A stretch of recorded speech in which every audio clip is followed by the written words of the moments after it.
And live from the KOIN 6 studios in downtown Portland, it's Game On tonight. The Detroit Lions select Penei Sewell. Gone in the blink of an eye. The NFL draft has come and gone, and many dreams have become reality. And for quite a few local kids as well. We're going to recap it and inform you of who is going where. The Oregon Ducks are going to be fun to watch this fall. They've got elite talent everywhere. We'll take you down to Eugene and have Marcus break down their spring game coming up. But first, Portland has been blazing a trail out on the road, and tonight they went toe-to-toe with the dangerous Boston Celtics. Could Rip City make it 4 straight to begin this road trip? We'll get you all dialed in on Game On, which starts right now.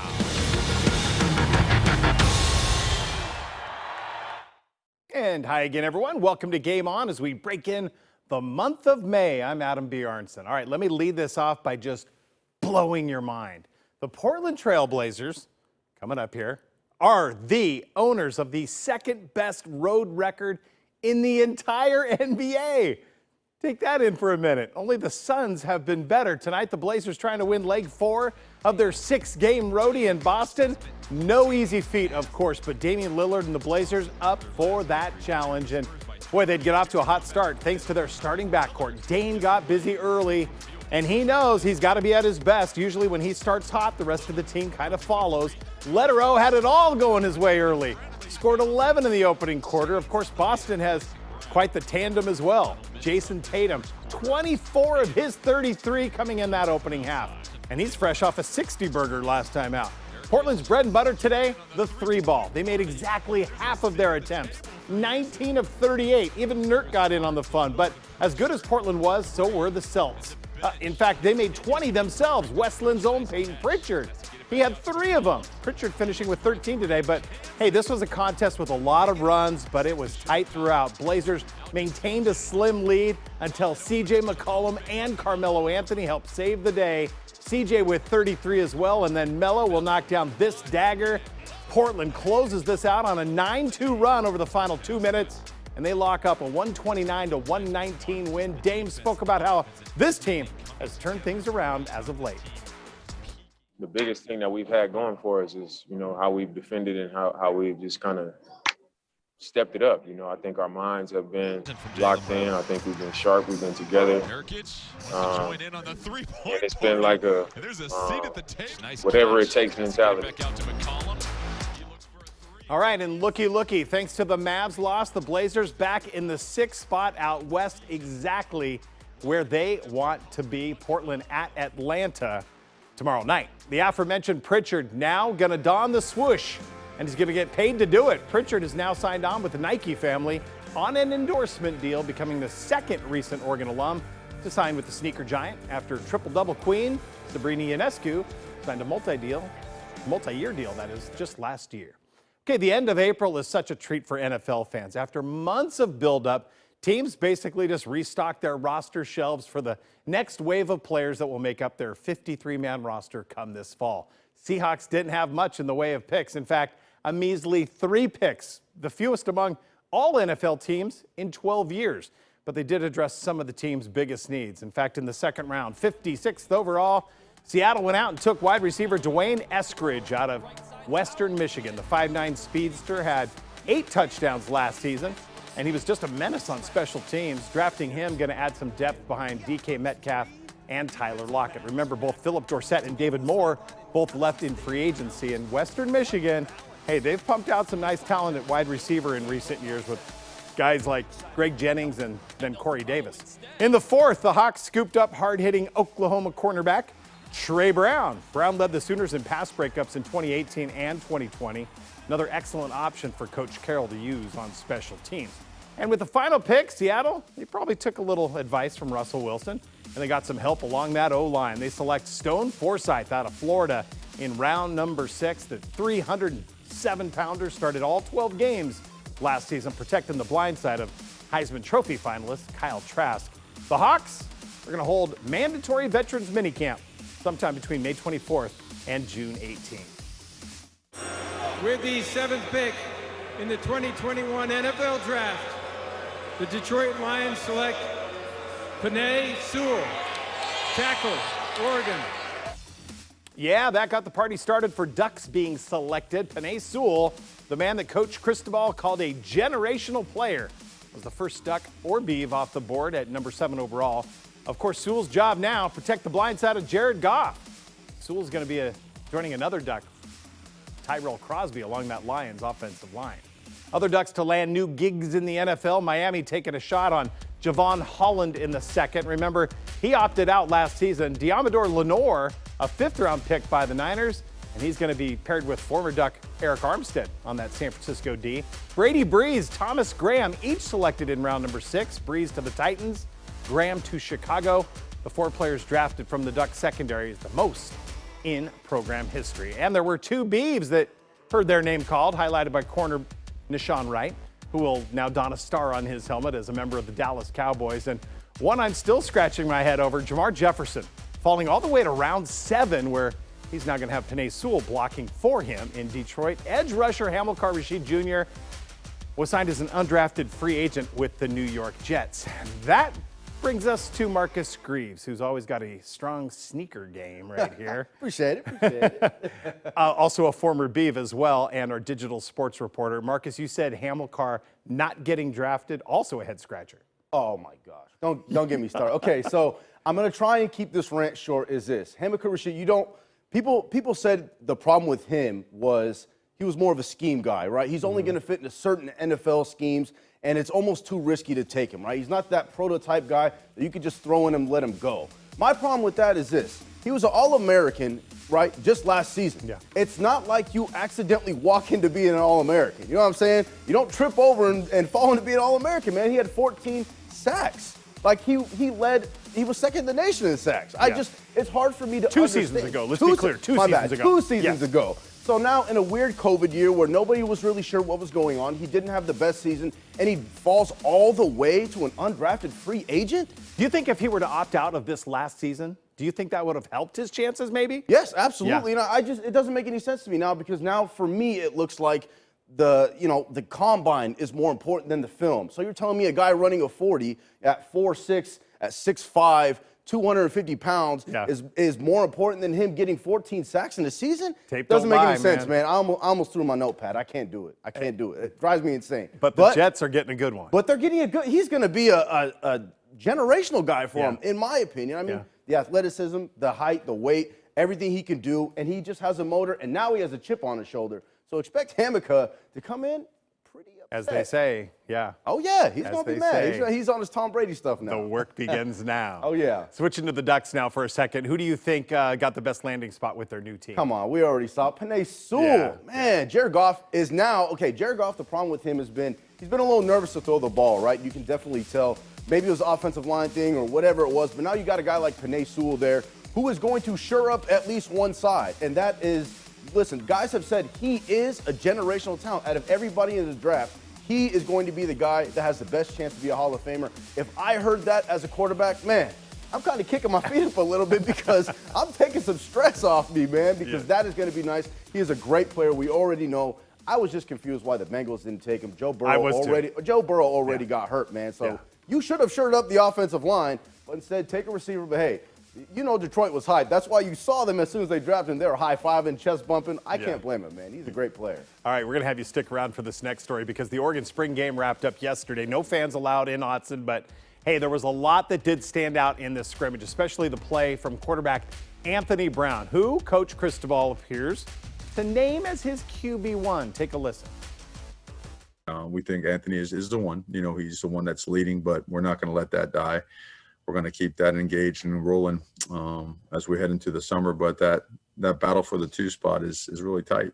And it was good to see those guys each have their moments today, mostly positive.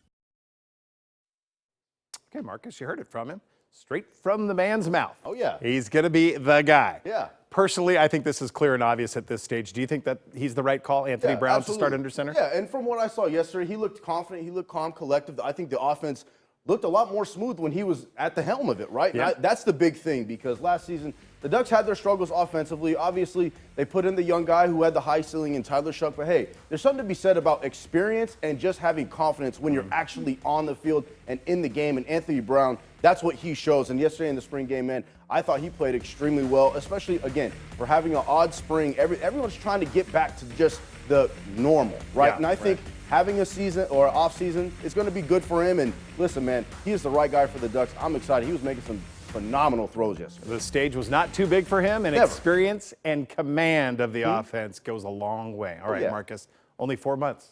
4 months until week 1. Only 4 months, man. September 4th, when the Ducks host Fresno State. You're going to see me stressing, man, for 4 months. Hey, the Oregon State Beavers, they are now on the spring scrimmage clock, and that is going to take place in 6 short days this coming Saturday down at Reser. Fans will be allowed there, only at 15% capacity, which is about 6,000 fans, and a quarterback competition of their own, featuring the likes of Chance Nolan, Sam Vidlac, and freshman Ben Gulbranson. Here's Jonathan Smith on what he expects to see come Saturday. We've done some cool competitions throughout spring ball and red zone scoring and a 2-minute, 4-minute drill that competed. And so we'll create something that's fun for our guys to participate in, but also for people to watch, and excited about people sitting in the stands on Saturday. To spring game right here next Sunday on Game On. Kickoff scrimmage this Saturday is at 10:30, and you can see it over on the Pac-12 network. Okay, Ducks tight end Patrick Herbert has a lot to live up to this season. Of course, when your brother is second all-time in passing yards and passing touchdowns in Oregon history, the expectations are high. Here's Marcus Greaves, who chatted with our Athlete of the Week. I'm really excited. I'm really excited to get after it and work hard. This is something I've wanted since 4th grade. Eugene native Patrick Herbert is gunning to be the next Herbert to enthrall Ducks fans inside Autzen Stadium. He was poised to do so in 2020, but injuries derailed the 4-star tight end's chances. Now, though, what a catch by Patrick Herbert! I think I'm a completely different player. I think I've learned a lot about blocking. I've put on a lot of weight, learned more about route technique. Herbert is among a crowded, talented, but unproven tight end group vying for time this spring. But new offensive coordinator Joe Moorhead is seeing Herbert try to stand out. I think you see him getting his feet back underneath him and kind of getting reaccustomed to the physicality and the speed of the game. But he's certainly a guy that possesses a lot of talent, and he'll take full advantage of these 15 opportunities. From KOIN 6 Sports, I'm Marcus Greaves.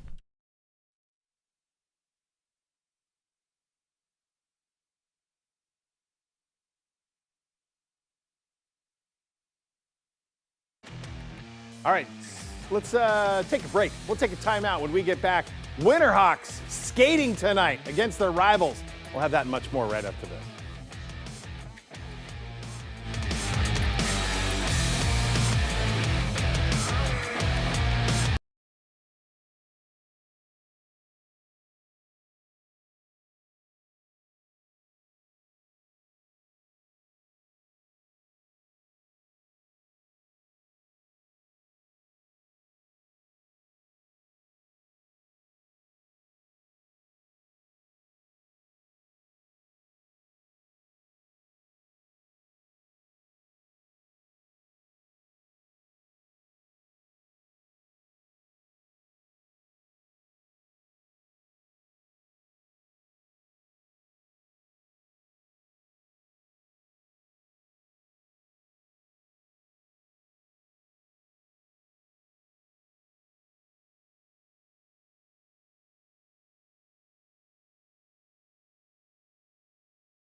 All right, let's talk a little Northwest Soccer League. All right, the Portland National Women's Soccer League, excuse me. I see NW and it throws me off sometimes, but the Portland Thorns have already clinched a spot in the NWSL Challenge Cup final against Gotham FC, but they had a final tune-up game today against the Houston Dash. Portland looking to keep their undefeated season alive, trailing nearly the entire match, 1-0 in the 76th.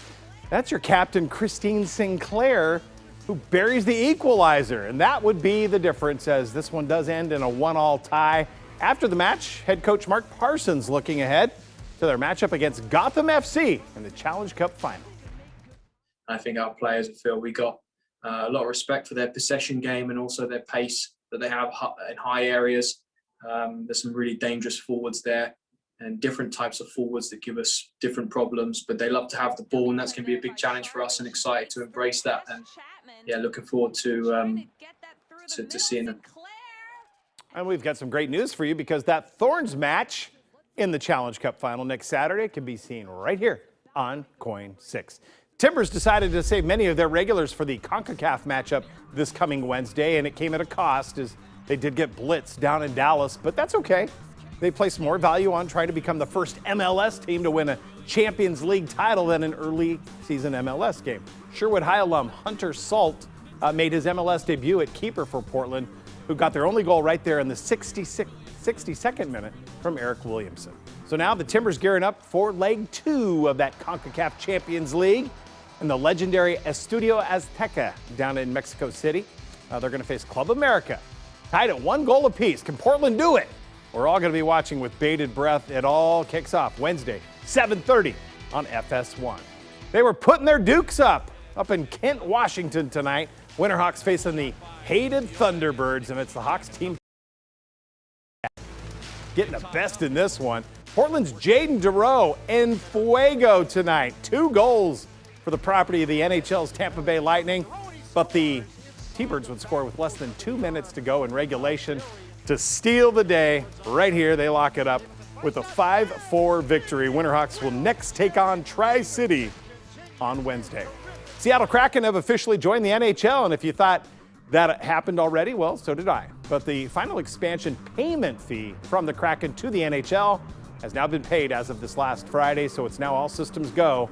That expansion draft is July 21st. All right, coming up, after a near 20-month hiatus, the Hops set to return to the field out in Hillsboro. We're going to break down their upcoming season opener coming up right after the break.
And all three of them were awesome. Just have to put on my own stamp on that. I was at the 2006 and 2007 one. 2006, best sporting event I've ever been to. Now that I've said that. COVID-19, it stripped the Hillsboro Hops from having a season last year. So this Tuesday, yes, this Tuesday, their season opener is going to be a bit more special than usual. The reigning Northwest League champs are about to begin their debut season in the High A West League. Yes, I hear claps out there. They're going to have Vince Harrison is going to be the new manager. Of course, his brother's Josh Harrison playing in the bigs right now. Hillsboro's going to open things up with a 6-game homestand when they take on the Mariners' High A affiliate, the Everett Aqua Sox. First pitch from Ron Tonkin Field on Tuesday is going to be at 6:35. Going to be awesome, and it's going to be great weather as well. Elsewhere in the minors, Sherwood native and Oregon State alum Adley Rutschman going to play his first official minor league game with Double-A Bowie. I thought I'd be saying that about this time last year about Rush, but then 2020 happened. Many predict baseball's number 2 overall prospect to be called up to the Orioles' big league roster at some point this summer. In the bigs, the Mariners going for the series win against the Halos up at T-Mobile Park. Offensively, you needed to look no further than the fourth. Dylan Moore finds an open spot of real estate. Kyle Seager scores, and for the first time this season, the Angels get shut out 2-0. Seattle will host Baltimore starting tomorrow. The Oregon baseball team is ranked anywhere between 8th and 14th in the country, but they continue to back it up with their play. And what's the deal with all these rankings? There's like 6 different outfits that rank teams. We just give us the highest one. We'll take that. But they finally ran into a team this weekend that kind of figured them out. Early Oregon lead would not last as Washington State would win today, 11-6. But Oregon's Josh Kasevich was a bright spot on offense. He went 2 for 4 with a couple of ribs, but they couldn't cool the Cougs' bats. They had 16 hits. Are you kidding me? In this one, the Ducks' Monday matchup, it was scheduled for tomorrow against Gonzaga, has been canceled due to COVID protocols within the Bulldogs program. Oregon State baseball avoided getting swept by UCLA earlier today. They won it by a final of 5-3 down in LA. Greg Fuchs had that mammoth homer in the third to lead the way for the 3-time national champion OSU Beavers. OSU now off till Friday when they host USC. All right, let's look at the conference standings real quick. Beavs and Ducks near the top, sitting at 3rd and 4th. Ducks right now with a better overall record. 4 weeks left in the regular season. Of course, Oregon seeking their first sole possession Pac-12 title since 1954. Okay, loads of quarterback drama leading up to this NFL draft. I'm going to go off in my final say coming up right after this.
Foul to give for Houston.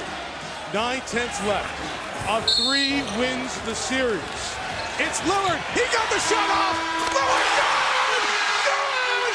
And the Blazers win the series for the first time in 14 years!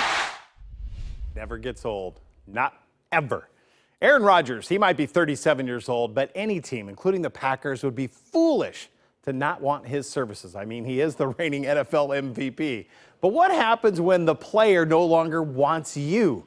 The NFL has become a league just like the NBA, where the players really do have ultimate control. And when you are that good, you get many perks that others won't. It's why Dr. J, Julius Erving, recently omitted LeBron James from his all-time NBA first or second team.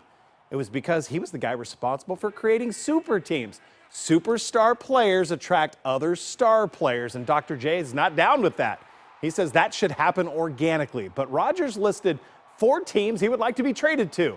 And you know, each and every one of those teams made calls to inquire. Rodgers, he spent the weekend at the Kentucky Derby. He said that he was disappointed that news came out about his rift with the Packers.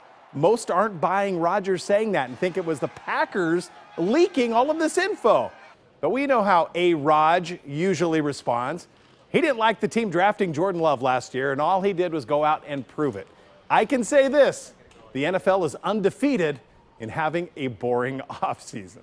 All right, that is all she wrote for us here on Game On. Hope you had a terrific weekend and a better week ahead. Good night, everyone.